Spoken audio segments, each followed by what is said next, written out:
Hai Sobat Siga, ketemu lagi di Stair Sulawesi 3 On Air. Dan sekarang kita sudah sampai di episode ke-8 untuk kali ini. Nah, saat ini kita sudah bersama dengan tamu kita juga yang pertama kalinya berbincang-bincang dengan kita di Sulawesi 3 On Air. Sekarang kita sudah kedatangan dari Kepala SNVT PJSA, ada Bapak Muhammad Ismaun. Apa kabar Bapak? Alhamdulillah baik Mbak Nah, Novi. alhamdulillah baik ya. Dan sekarang bersama Pak Ismaun nantinya kita akan berbincang terkait update kondisi sungai dan pantai gitu. Nah, ini apa kabarnya Bapak? Baik? Baik, super baik lah hari ini. Super baik Super ya, baik. segar sekali Ya. memang kelihatannya Alhamdulillah. Bapak. Alhamdulillah Mbak Novi. Semoga Nah. Mbak Novi juga demikian ya. Iya, alhamdulillah juga hari ini baik-baik. Ya. Untuk beberapa hari ke belakang atau seminggu ke belakang gimana Pak? Udah sempat turun ke paket-paket pekerjaan untuk sungai dan pantai? Alhamdulillah untuk minggu kemarin di 8 paket kami udah sempat turun ya untuk memonitor. Biasalah monitor mingguan Mbak. Monitor mingguan ya. Nanti kita akan bahas nih seputar sungai dan pantai. Tapi sebelumnya Bapak juga akan memperkenalkan pastinya Ya. seperti apa atau tusi-tusi dari PJSA ini bagaimana ke Sobat Siga yang nonton. Ya. Ya, silakan Pak. Baik, terima kasih Mbak Novi. Jadi Satker PJSA ini adalah Satker pelaksanaan jaringan sumber air wilayah Sungai Palu Lariang, wilayah Sungai Parigi Poso dan wilayah Sungai Kaluku Karama gitu. Jadi membawahi 3 PPK, ya PPK Sungai Pantai 1, PPK Sungai Pantai 2 dan Sungai Pantai 3 gitu. Nah, untuk berarti sungai dan pantai ya Pak. Jadi tugas dan fungsinya di Satker PJSA ini adalah membangun bangunan pengendali banjir, sedimen dan penataan garis pantai, khususnya di Sulawesi Tengah. Khususnya di Sulawesi Tengah. Iya. Oke, kalau gambaran umumnya nih kondisi dari sungai-sungai, kita bicara tentang sungai dulu nih Pak ya. Sungai-sungai di wilayah Sulawesi Tengah itu seperti apa? Secara umum kalau kita lihat sungai-sungai di Sulawesi Tengah ini terbagi menjadi 4 lah morfologi ya yang secara umum lah kami melihat di lapangan bahwa yang pertama sungai di Sulawesi Tengah ini cenderung berbelok-belok atau istilahnya tuh meandering ya. Istilah meandering ini terjadi di sungai-sungai yang dengan kemiringan sekitar 2-4%. Kemudian yang kedua ada juga yang alur sungainya dia cenderung berpindah-pindah dan membentuk suatu anyaman. Ini biasa disebut dengan anastomosing gitu. Nah ini juga biasanya sungai-sungai seperti ini di kemiringan dasar alur sungai itu adalah 2% sampai 4%. Kemudian yang ketiga ada juga jenis alur sungai yang istilahnya berpindah-pindah dan membentuk suatu delta-delta. Jadi delta yang dibentuk ini biasanya juga di kemiringan sungai yang relatif di bawah 4% ya. Tapi dari 2-4% juga gitu. Kemudian yang keempat yang cenderung morfologi yang dengan kemiringan yang sangat terjal ya. Ini di kemiringan di atas 4-10% bahkan lebih ya. Ini biasa di sungai-sungai di Ordo 1. Itu dengan kecepatan aliran yang sangat tinggi sehingga daya rusak airnya sangat tinggi gitu.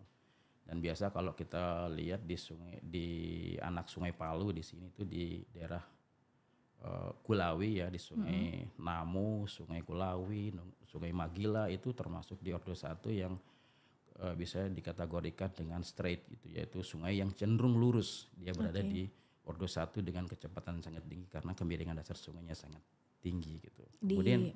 Kemudian yang terakhir ya yang kami melihat secara umum bahwa sungai-sungai di Palu ini dia mempunyai struktur tanah yang sangat labil ya. Jadi susunan secara geologinya itu terdiri dari aluvial yang mudah sekali longsor dan mudah sekali tererosi sehingga bisa menyebabkan pendangkalan di sungai-sungai Palu. Oke, cukup Gitu, Mbak. rumit juga Iya. ya sebenarnya. Iya. Ini permasalahannya lebih ke tipe-tipenya ya, tipikal-tipikal sungainya, Morfologinya ya. morfologinya seperti itu. Iya. Nah, untuk yang sudah dijelaskan sama Bapak tadi gitu, morfologi sungainya. Ini permasalahannya yang sering ditemukan di sungai-sungai Sulawesi Tengah itu seperti apa biasanya, Pak? Jadi kembali lagi tadi sama menambahkan terkait dengan morfologi sungai ya. Di pertama tadi saya sampaikan bahwa sungai-sungai di Palu ini cenderung berbelok-belok.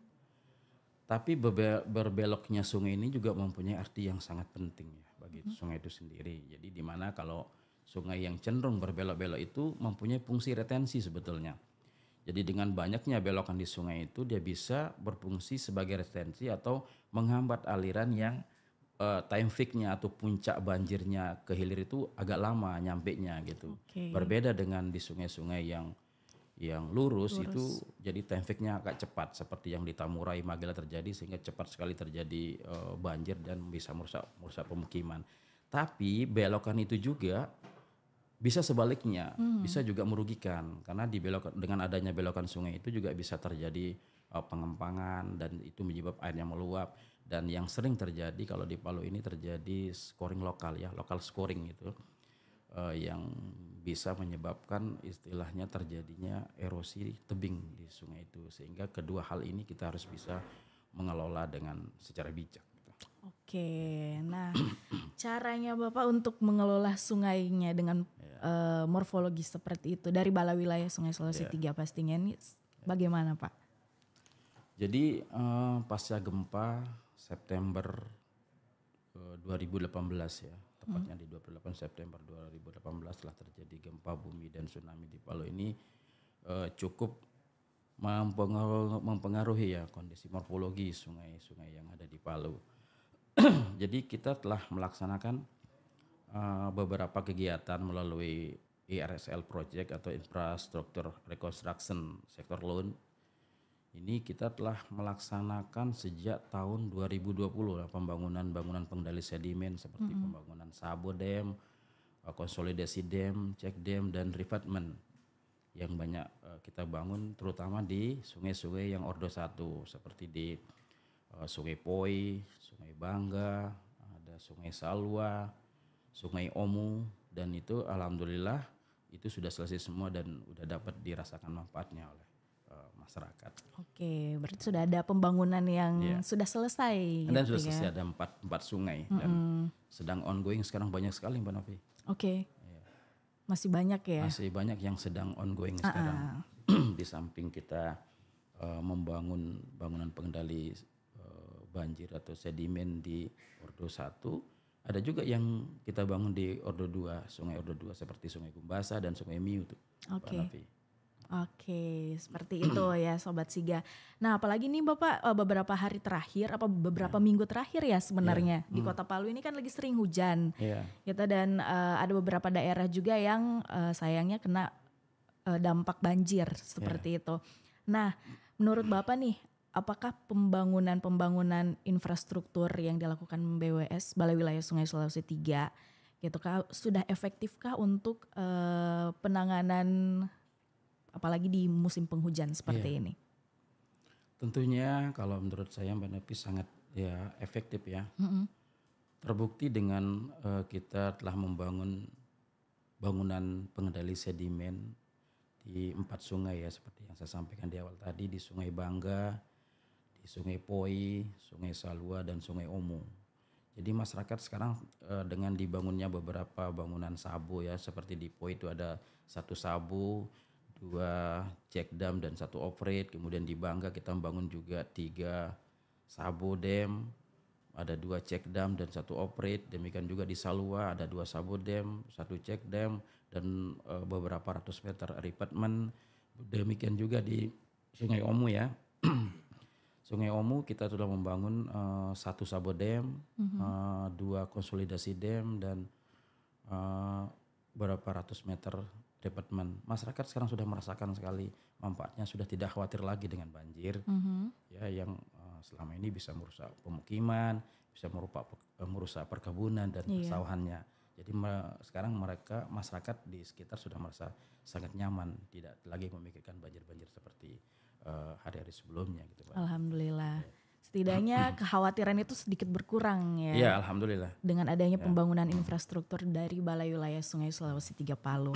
Nah, setelah dari sungai kita beralih ke pantai, Iya. Bapak. Nah, karena memang ternyata garis pantai di Sulawesi Tengah itu terkenal sebagai garis pantai terpanjang di Indonesia. Iya, Nah, bagaimana peran Balai Wilayah Sungai Sulawesi 3 nih Pak dalam penanganan pantai di Sulawesi Tengah, apalagi tentang masalah abrasi, banjir rob dan lain sebagainya itu seperti apa? Jadi sebelum saya menjawab ya peran apa yang dilakukan oleh Balai Wilayah Sungai Sulawesi 3 ini terhadap penanganan garis pantai, saya telah membaca jurnal dari Muhammad Arif Zainal Fuad itu dari Universitas Brawijaya, dari Fakultas Perikanan dan Kelautan di Oktober 2022, di mana beliau melakukan kajian di Teluk Palu yang meliputi 5 kecamatan, yaitu Kecamatan Palu Barat, Palu Timur, Palu Utara,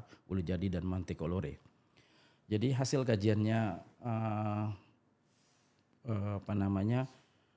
Pak Muhammad Arif ini bisa menjelaskan bahwa telah terjadi bergesernya garis pantai.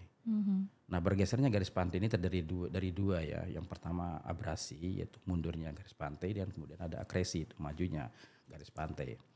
Nah, di mana hasilnya telah ditemukan bahwa telah terjadi pergeseran garis pantai di Mantikolore yang tertinggi, yaitu sekitar minus 167, sekian meter, kemudian yang terendahnya itu di Ulu Jadi sekitar 0,56 meter itu terjadi kemunduran garis pantai. Kemudian ada juga terjadi akresi, mungkin bekas ini ya reklamasi, telah terjadi majunya garis pantai itu di Palu Barat itu sekitar 47 meter lebih gitu, dan yang terendah sekitar 0,5 juga itu juga terjadi di Palu Barat. Nah, dengan demikian pasca gempa juga ya 2018, Balai Wilayah Sungai itu membangun ya bangunan pengaman pantai ya, pelindung pantai sepanjang 8,3 km meliputi 5 desa ya, 5 kelurahan, yaitu Kelurahan Silai, Lere, Besusu Barat, Talise, Tondo dan Watu Sampu. Jadi sepanjang 8,3 km dan membangun 4 tambatan perahu. Di samping itu juga Balai Wilayah Sungai telah membangun bangunan pengaman pantai yang baru saja 2 bulan yang lalu selesai ya, sudah 100% di Sirenja sepanjang 705 meter, itu yang fungsinya untuk melindungi garis pantai dan melindungi pemukiman masyarakat dari banjir rob. Gitu Mbak Nafi. Oke, ini yang dibangun berarti yang Palu Kostal ya Pak? Iya, Palu Kostal itu ya, di Teluk Palu. Di Teluk Palu, yang biasanya Sobat Sigak kenal dengan Batu Gajah. Iya, Batu Gajah. Iya, benar itu ya. fungsinya sebagai breakwater ya. Itu adalah salah satu infrastruktur di sepanjang pantai juga. Garis pantai yang dibangun oleh Balai Wilayah Sungai Sulawesi 3 Palu. Iya, benar. Nah, untuk harapannya Bapak nih sebagai Kepala SNVTP-JSA untuk penataan sungai dan pantai yang lebih baik gitu. Jadi lebih efektif untuk mengatasi banjir dan pergeseran pantai yang sudah garis pantai yang sudah dijelaskan sama Bapak tadi itu seperti apa harapannya? Jadi harapan kami ya di Satker PJSA, bagaimana pengelolaan sungai dan pantai tidak akan bisa terwujud dengan baik ya tanpa peran serta dari atau sinergi kerjasama antara masyarakat dan pemerintah. Jadi contohlah peran serta masyarakat yang kita harapkan, bagaimana kita bisa melestarikan keberadaan sungai kita. Jadi dari hulu sampai hilir.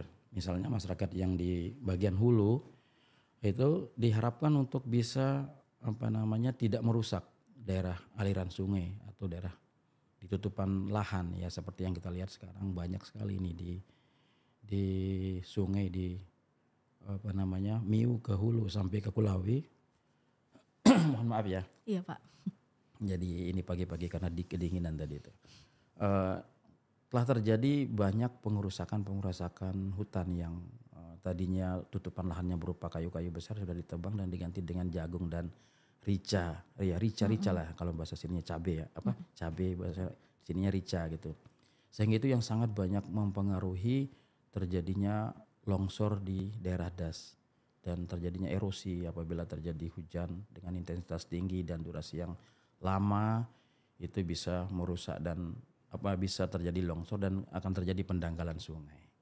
Jadi harapan kami untuk masyarakat yang di bagian hulu, mari sama-sama menjaga dasnya, dan masyarakat yang di middle, yang di bagian tengah, bagian hilir itu untuk sama-sama menjaga sungai itu tetap bersih, tidak membuang sampah, tidak menjadikan sungai menjadi bak sampah itu. Sehingga fungsi sungai itu untuk mewujudkan hajat hidup orang banyak, untuk kebutuhan rumah tangga, untuk sanitasi lingkungan, dan banyak sekali fungsi-fungsi lainnya sungai itu bisa bermanfaat untuk kemaslahatan umat.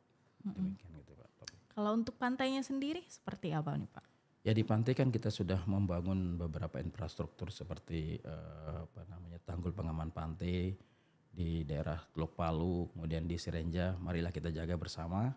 Jadi tidak mengotori, tidak juga mengambil batunya ya seperti yang pernah terjadi beberapa waktu yang lalu. Mari kita jaga tetap itu supaya fungsi untuk menahan gelombang dan fungsi untuk bisa menjaga supaya tidak terjadi banjir rob di pemukiman, supaya tetap lestari gitu Mbak Novi. Oke, seperti itu ya. Ini terakhir nih untuk Sobat Siga yang sedang menyaksikan podcast ini, kita minta closing statement dari Bapak sebagai pimpinan dari atau Kepala SNVT PJSA.